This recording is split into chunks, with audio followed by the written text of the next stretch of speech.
मैं आपका अभिनंदन करता हूं, स्वागत करता हूं। इस 2 दिवसीय सम्मेलन के अंदर हमारे 31 माननीय सदस्यों ने विचार रखे, अपने अनुभव साझा किए, अपने अपने दृष्टिकोण भी रखे और एक दूसरे से सीखने और सिखाने का अनुभव भी प्राप्त किया। क्योंकि ये गोवा की धरती पर हो रहा है। गोवा का शांत समुद्र, लेकिन जीवंत, यहां के उगता हुआ सूरज, जिसकी ऊर्जा, निश्चित रूप से ये पहला अधिवेशन ऐतिहासिक भी है, निर्णायक भी है और नए संकल्प के साथ, नई ऊर्जा के साथ इस लक्ष्य को प्राप्त करने का संकल्प भी है। मुझे खुशी है कि हमारे युवा विधायकों ने दोनों विषय महत्वपूर्ण है, 2047 में युवा विधायकों की भूमिका, क्योंकि ये तीनों प्रदेश, माननीय राज्यपाल महोदय, हमने पूरे भारत सीपीए जोन को 7 राज्यों में बांटा है। इन 7 राज्यों के अंदर हमारे विधायक जनप्रति समय समय पर चर्चा करते हैं, संवाद करते हैं और इस सम्मेलन में गुजरात, महाराष्ट्र और गोवा के माननीय सदस्य यहां पर आए हैं। यहां पर कर्नाटक के महामहिम स्पीकर आए, जो विशेष अतिथि के रूप में आए, हरियाणा के स्पीकर आए, आंध्र प्रदेश के स्पीकर आए, ये सभी विशेष अतिथि के रूप में भी आए हैं। इस तरीके से सीपीए जोन के अंदर जो चर्चा, संवाद की परंपरा के माध्यम से हम भविष्य की रूपरेखा भी तय करते हैं और हम हमारी विधानसभाओं के अंदर जिन विषयों पर चर्चा हुई, संवाद हुआ, उन अनुभवों को, नवाचारों को अपनी अपनी विधानसभा के अंदर भी और अपने अपने विधानसभा क्षेत्र के अंदर भी 2047 तक विकसित भारत के संकल्प को पूरा करने के लक्ष्य से हम जा रहे हैं। और निश्चित रूप से आने वाले समय हमारे युवा विधायक टेक्नोलॉजी के माध्यम से, एआई टेक्नोलॉजी के माध्यम से, जहां उनका निरंतर जनता से संवाद बढ़ा है, जनता से पहुंच वहां बनी है, वहीं लोगों की जन भागीदारी अधिकतम हो। जनता की जितनी भागीदारी निर्णयों, फैसलों, नीतियों, कानून में बनाने होती है, उतने ही सारगर्भित परिणाम आते हैं। और इसीलिए जहां विधायकों ने अपने अपने विचार व्यक्त किए, वहां उन्होंने अपने अपने विधानसभा क्षेत्र के अंदर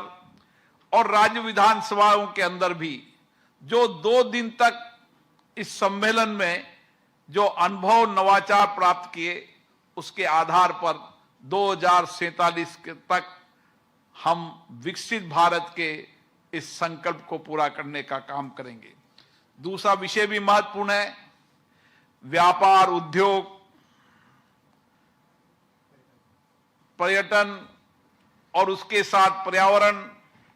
और तटीय क्षेत्र की चुनौतियां, क्योंकि ये तीनों राज्य तटीय क्षेत्र पर आते हैं। किसी समय समुद्र के तटीय क्षेत्र के अंदर बहुत सारी चुनौतियां थी, प्राकृतिक आपदाओं का भी संकट था, लेकिन आज इन तीनों राज्यों ने अपने तटीय आपदा को अवसर में बदलने का काम किया। जहां दुनिया से व्यापार बनाने का काम किया, दुनिया का प्रवेश द्वार बनाया, वहां पर ही उन्होंने नील क्रांति के रूप में उन्होंने वहां के अंदर लोगों को रोजगार देना, रोजगार के साथ वहां के उद्योग, व्यापार, इंडस्ट्री सेक्टर को बढ़ावा देना, लेकिन उसके साथ पर्यावरण संतुलन को भी रखना।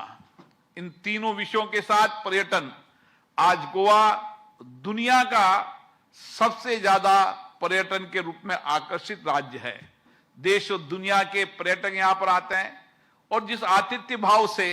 गोवा के लोग वहां पर गर्मजोशी से उनका स्वागत करते हैं, निश्चित रूप से मैं गोवा को विशेष रूप से धन्यवाद देता हूं। गुजरात ने अपने पर्यटन के क्षेत्र में नई प्रगति की। ये महाराष्ट्र जो आर्थिक राजधानी के रूप में जाना जाता है, आज पर्यटन के रूप में विकास किया। इसलिए तीनों राज्यों के अंदर हमारे विधायकों ने इन अवसर और चुनौतियों के बीच में हम और बेहतर कैसे कर सकते हैं, इन सारी चुनौतियों को अवसर में पलटें और पर्यटन को कैसे बढ़ाया जा सकता है, किस तरीके से व्यापार उद्योग को बढ़ाया जा सकता है, इसके लिए भी विचारों को साझा करने का काम किया। मुझे आशा है ये विचार, उनके साझा दृष्टिकोण और विशेष रूप से औपचारिक अनौपचारिक चर्चाएं, जब हम औपचारिक बैठते हैं अनौपचारिक चर्चा भी होती और सब विधायक अपनी अपनी विधानसभाओं के अंदर जो उन्होंने नए नवाचार किए हैं, नए इनोवेशन किए, उनको भी उन्होंने साझा किया ताकि एक दूसरे विधायक को सीखने का अवसर मिलेगा। और इस बात की प्रतिस्पर्धा होगी कि मैं मेरे विधानसभाओं को, चाहे विकसित भारत बनाने का संकल्प हो, चाहे व्यापार उद्योग ट्रेड पर्यटन पर्यावरण के अंदर किस तरीके से नवाचार कर कर अपने प्रदेश के अंदर नया परिवर्तन कर सकते हैं, उसके साथ साथ राज्य की नीतियां पॉलिसी कानून बनाकर और कौन से कानून जो केंद्र में बनने चाहिए, उसके लिए भी इस सीपीएन सम्मेलन में चर्चा संवाद होगी। मैं विशेष रूप से उन 31 मान्य सदस्यों को विशेष रूप से बहुत बहुत धन्यवाद देता हूं। अब समय आ गया है, देश के अंदर नए परिवर्तन का दौर आ गया है। हमारी महिलाएं बड़ी संख्या में आए, लेकिन आने वाले समय के अंदर विधायी संस्थाओं के अंदर नीतियां पॉलिसी बनाने में महिलाओं की भागीदारी बढ़ गई और देश ने पहली बार नई संसद भवन के अंदर नारी शक्ति वंदन अधिनियम पारित किया। अब समय आ गया है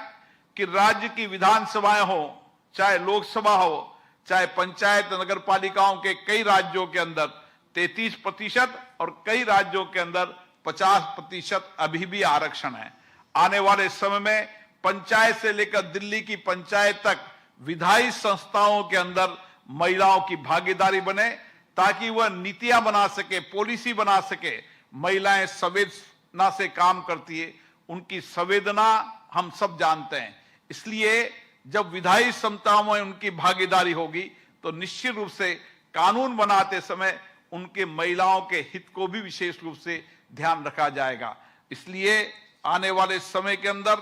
हम जहां देश के अंदर संसदीय लोकतंत्र के अंदर नया दृष्टिकोण दे रहे हैं, हम पहले से ही